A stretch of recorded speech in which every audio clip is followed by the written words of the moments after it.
Así que ya estamos bien para llegar esta tarde a verlo. Mañana.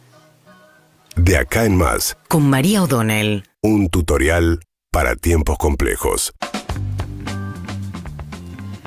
Ayer el Gobierno Nacional, a través de Manuel Adorni y algunos de sus voceros, anunció una serie de cambios que hay que ver cómo se instrumentan, que tienen que ver con el tratamiento en general a los extranjeros en la Argentina. Extranjeros residentes y extranjeros no residentes en por lo menos 3 aspectos. Uno de los cuales tiene que ver con la cuestión propiamente migratoria, los requisitos para ingresos, expulsiones, etcétera, que no hay mucho cambio ahí, pero que lo que dijo Patricia Bullrich es que lo que buscan es acelerar las expulsiones en caso de los que cometen delitos. Incluso se preguntó la ministra en aquellos casos en los cuales un extranjero comete un delito, a la mitad de la condena tiene la posibilidad de pedir salir del país y cuando llega a su país de origen no termina de cumplir la condena en su país de origen. Y dijo que quería revisar eso. El caso más conocido es el que participó del banco del robo del siglo, el Banco Río, el uruguayo, que terminó la mitad de la condena y llegó a Uruguay y quedó en libertad. Pero digo, tampoco tiene que ver, y esto es algo recurrente en todas las distintas instancias que vamos a recorrer ahora, no hay tal incidencia de los extranjeros en delitos, pero sí existe la dificultad en casos, como dijo Patricia Bullrich, de que cometan un delito en flagrancia, ahora van a tratar de poder expulsarlos directamente. Luego hablaron acerca del tema de salud. La incidencia, en todo caso, de los extranjeros en lo que tiene que ver con el consumo de las prestaciones de salud del sistema público. Acá hay realidades muy variadas, no es lo mismo lo que pasa en el centro del país de lo que pasa en las provincias de frontera. Caso de Salta, donde ya cobran por lo que tiene que ver con los servicios médicos en hospitales públicos. Eso a mí me parece del todo razonable, porque tenés un problema en el cual países fronterizos, como es el caso de Paraguay, por poner un ejemplo, los servicios de salud pública son malísimos y tienen en la frontera la posibilidad de cruzar la frontera y acceder a un sistema de salud y después no hay ni siquiera reciprocidad, que tampoco podría haberla porque el sistema de salud paraguayo público no tiene nada que ver con la cobertura que tiene el nuestro, con lo cual ahí me parece que hay ciertas cuestiones en cierto sentido común, pero que no tiene un gran costo y es fácilmente abordable por cada una de las provincias, sobre todo porque la salud es una cuestión descentralizada. Es mucho más difícil que vos tengas en el centro del país, ni hablar, en el centro del país, migración del Paraguay que venga, aunque pueda haberla exclusivamente a tener, decían, una cirugía determinada, compleja o lo que fuera, porque además son cuestiones que muchas veces tienen urgencia, pero en todo caso, la idea de que los extranjeros no residentes no se puedan atender más gratuitamente en el sistema público de salud de la Argentina es lo que anunció ayer el gobierno como intención. Y una gran paradoja, ¿no? Porque, de nuevo, depende de las provincias. En algunos casos yo creo que es razonable, de hecho me parece bastante demagógica la postura que toma al revés el gobierno de Axel Kicillof con Kreplak diciendo nosotros no lo vamos a hacer cuando para la provincia no es un tema, no tienen la demanda fronteriza que puede tener la provincia de Salta. Pero en el mismo momento el gobierno le presta mucho menos atención a algo que tiene que ver con los jubilados nuestros, que es la afectación que está teniendo, los recortes que está haciendo el PAMI de las coberturas de los medicamentos de los jubilados, volviendo muchísimo más estricto lo que es el acceso a la posibilidad de tener cobertura total, sacando algunos medicamentos de la cobertura total a la cobertura al 80%, otros llevarla al 40% en caso de que no sean enfermedades crónicas y finalmente sacando algunos medicamentos que antes exigían recetas, llevándolos a lo que es venta libre, que hace que determinados medicamentos dejen de tener directamente cobertura. Me parece que ahí va a haber, y es donde el gobierno plantea el mayor ajuste en términos de ahorro, con mucho mayor impacto fiscal, a pesar de que me parece que hay un denominador común que tiene que ver con la idea de que de ahí se gastan, o el delito proviene de extranjeros, o de ahí se van gastos innecesarios de manera que tiene realmente un impacto sobre el resultado final de las cuentas públicas. Eso no es cierto, pero de todas maneras hay cosas para ajustar. Eso no quiere decir que vos no puedas plantearte razonablemente qué pasa en la frontera en provincias como Salta con la atención a extranjeros. Pero de la manera en que el gobierno lo plantea es como si fuese a solucionar o la seguridad o la cuestión del problema de salud arancelando extranjeros. Y lo mismo vale para la educación pública. Lo que plantearon es arancelar lo que tiene que ver con estudiantes extranjeros que vengan a estudiar en la Argentina. Ahí hay dos cuestiones. Por un lado, que son 80.000.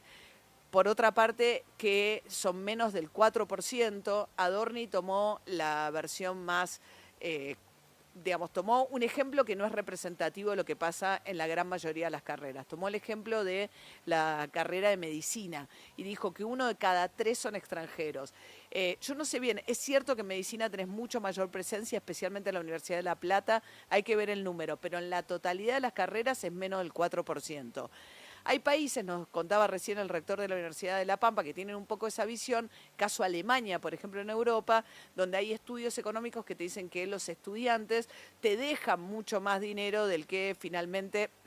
gasta el país receptor de esos estudiantes. Particularmente en la Argentina, decía el rector de la Universidad de La Pampa, vos tenés, la mayoría son brasileños, de clase media alta, es muy difícil acceder a estudiar medicina en Brasil, o peruanos, pero también cuyas familias tienen una posición económica que les permite mantener a esos chicos en el extranjero y sostenerlos, alquiler y todo lo que representa que un chico esté estudiando en un tercer país. Pasa también en la migración por ahí del interior a las capitales que tienen universidades. Aquellas familias que pueden pagarle a sus hijos para que hagan eso, tienen mayoritariamente una situación de mayor privilegio económico y eso genera un movimiento económico. Vos te podés preguntar, en carreras como medicina, muchos países exigen un cierto tiempo de ejercer acá, en hospitales públicos, algún tipo de contraprestación, sobre todo pensando en que son justamente sectores altos, pero ni le genera un gran costo a la universidad, ni tampoco eso representa en el neteo un costo donde ese ingreso de estudiantes. De hecho, la Ciudad de Buenos Aires tuvo durante mucho tiempo programas para alentar la llegada de estudiantes, por lo que eso genera en materia de movimiento económico. Entonces no es solo mirar la cuenta de la universidad, de las universidades aisladamente del resto. Pero en todo caso, son discusiones que se pueden dar, pero el gobierno las plantean como si fuesen soluciones presupuestarias a temas en los cuales se está aplicando ajustes que golpean sobre un sector mucho más amplio. El tema de los medicamentos con los jubilados es claro, y en la universidad sabemos que todo lo que son los docentes y no docentes sufrieron este año un recorte del 20% de sus ingresos contra la inflación, con lo cual ahí también estuvo el gran ajuste. Pero esto también tiene que ver con tomar una de las banderas de la ultraderecha que hasta ahora Milei no había agitado mucho, que es la cuestión antimigratoria, que las versiones de Milei en Europa, o el caso ni hablar de lo que es Trump en Estados Unidos, han tomado al migrante, decía Trump, como no los terroristas, criminales que vienen a sacarle trabajo a los norteamericanos, prometiendo expulsiones masivas a la manera de Trump. Bueno, todo ese movimiento va a tener se reúne no con sus grandes figuras, pero algunas figuras importantes. Hoy en la Argentina, la Conferencia de Acción Política Conservadora, de la cual Milei es parte, va a estar cerrando hoy esto, y en esa agenda, la agenda antimigratoria, es una agenda muy fuerte, que Milei ha decidido traer a la Argentina, que es un país que tradicionalmente tiene una tradición de apertura. Por eso la Constitución, además, no establece diferenciación entre los argentinos nativos y los argentinos residentes. Para entrar a la universidad e inscribirse hay que tener una residencia, con lo cual cuando Adorni dice que van a tener que pagar los extranjeros no residentes, bueno, no existe tal cosa, porque no podés anotarte en la facultad si no tenés algún tipo de papel migratorio que muestre que estás residiendo en la Argentina.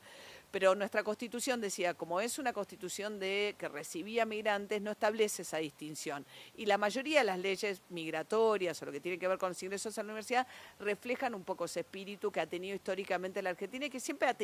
no ha tenido, y los venezolanos lo han vivido, que es la última gran oleada migratoria que tuvo la Argentina, no ha tenido esa idea de que el migrante te viene a traer problemas, daños y males a la sociedad, como plantean estos aliados de Milei, y que un poco se empieza a colar en esta agenda. Hoy vamos a ver además todos los jóvenes que ahora formaron las Fuerzas del Cielo, que son los que tienen esta agenda mucho más extrema en todas estas cuestiones, ser grandes protagonistas de la reunión conservadora que cierra Milei hoy. No solo va a venir el hijo Bolsonaro, que está además investigado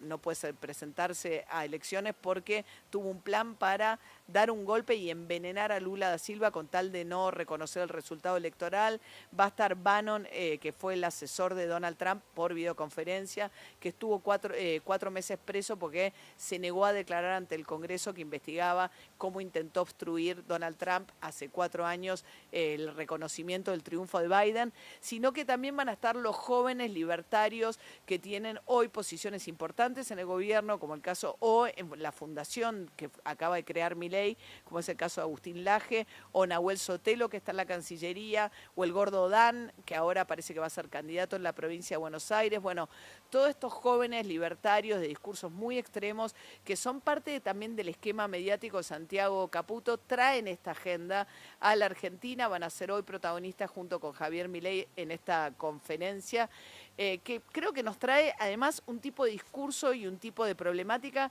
que es muy ajena a los problemas que realmente tiene la Argentina. No tiene ni un problema como puede tener Estados Unidos con la frontera con México, o el problema del flujo migratorio de África a través del Mediterráneo para Europa. Pero todas las últimas medidas que está anunciando el gobierno van en la dirección a poner a Javier Milei dentro de ese discurso antimigratorio que tiene tanta fuerza en sus aliados de ultraderecha en el mundo.